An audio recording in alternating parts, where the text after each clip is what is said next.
मु गामा रेंगल सिंह सभापति शरद विकास मंच आम विकास मंच नेतृत्व आम मैंने विगत 4 वर्ष है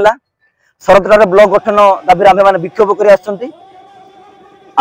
जानी विगत 5-6 दिन पूर्व ओडिशार मान्यवर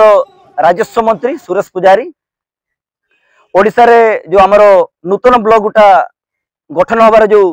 प्रक्रिया जो त्वरित होगा नहीं जो से कहते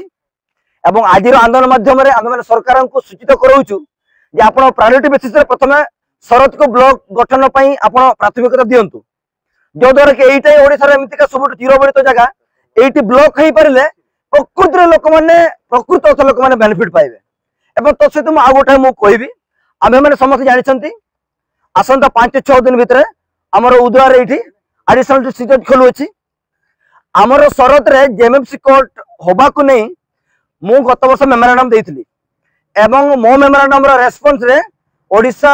मान्यवर उच्च न्यायालय से शरद रे जेएमएफसी कोर्ट होबा पई चिट्ठी मत इश्यू करछन्ती किंतु स्थानीय प्रशासन सर्वे करी मध्य सेठी बर्तमान जेएमएफसी कोर्ट चली परिबो किंतु सेठी से भड़ा रे चली परिबो ए स्थानीय प्रशासन जेएमएफसी कोर्ट सेतिरे कार्यकारी करे से माने फिजिबल से दिकार फिजिबिलिटी से माने दउनांती आज्ञा सेठी जदि हेई परिबो जति हम देखु जति जो मिछ केस होची लोक ना रे फॉरेस्ट डिपार्टमेंट जो फॉल्स केस होची पुलिस साखी रे केवल आदिवासी माने ही अपराधी एवं पुलिस साखी रे केवल सरलंचर जनसाधारण ही अपराधी एठी रैली करे परमिशन ने पई जने जनसाधारण को रात 3टा पर्यंत आठे पड़ी ये कौन साधारण न्याय ये कौन प्रशासन आमर ये दाबी न पूरा आसंत 3 मास पर आम 90 दिन सरकार टाइम दौचु एवं यही जगह रैली हम गण आंदोलन हम एवं ये रास्ता घाट लड़ई हम यही प्रतिश्रुति आम मान दूचु कारण यही दाबी को आम बारंबार सरकार पाखे ओडिशार मुख्य शासन सचिव ओडिशार भारत राष्ट्रपति मुख्यमंत्री जी पूर्वतन मुख्यमंत्री थिले एवं आमर जी कहते प्रभात पुरुष विजय बाबू से प्रतिश्रुति देते शरद रे ब्लॉक हो पार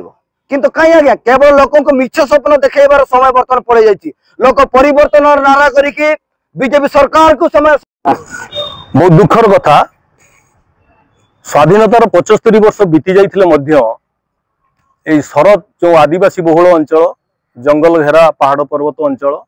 आज पर्यंत ना शरद रे गोटे ब्लॉक प्रतिष्ठा हो पारानी कप्तिपदा ब्लॉक रु शरद को तार डिस्टेंस हम पाखापाखि 40 ରୁ 45 किलोमीटर पाखापाखि तार जो पाखापाखि सब एरिया अच्छी विगत सरकार को आम बारंबार जनई सुधा ये ब्लॉक प्रतिष्ठा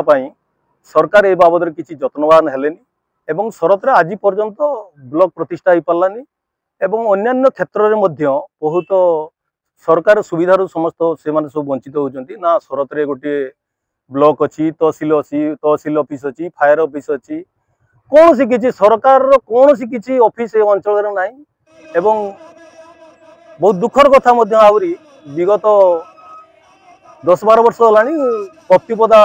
तहसील ऑफिस रे गोटे जो बीसीबी चलई जगह किना बिका बंद करके जगह माप आज्ञा से अंचल किसी हो पारुनी एवं रेवेन्यू संक्रांतीय कौन सी किसी काम से अंचल किसी हो पारुनी से शरद अंचल जो आदिवासी लोक मैंने जिमिति से आगुरी निष्पेषित ब्रिटिश अमल थे वर्तमान पर्यंत आज्ञा सेमिति ही सेमाने अचंती स्वाधीनतार स्वाद से माने वर्तमान सुधा किसी चाखी पारुना आमे सरकार को आह्वान करुचु आपण माने जाई देखंतु ए अंचल कौन कौन आपण सरकार ए अंचल कौन उन्नति काम करिसेंती एतिकी कहले जे किछि दिन पूर्व जहाँ हम कहि परिबा सरकार घोषणा करथिले ब्लॉक प्रतिष्ठा पय जे कोन कहिबे एमिति तो आजा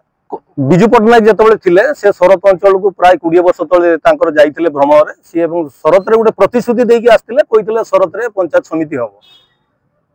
तो कहीं से आज पर्यंत से तो प्रतिश्रुति सरकार रो प्रतिश्रुति ही रही किछि तार कार्यकारी किछि हे पारुनी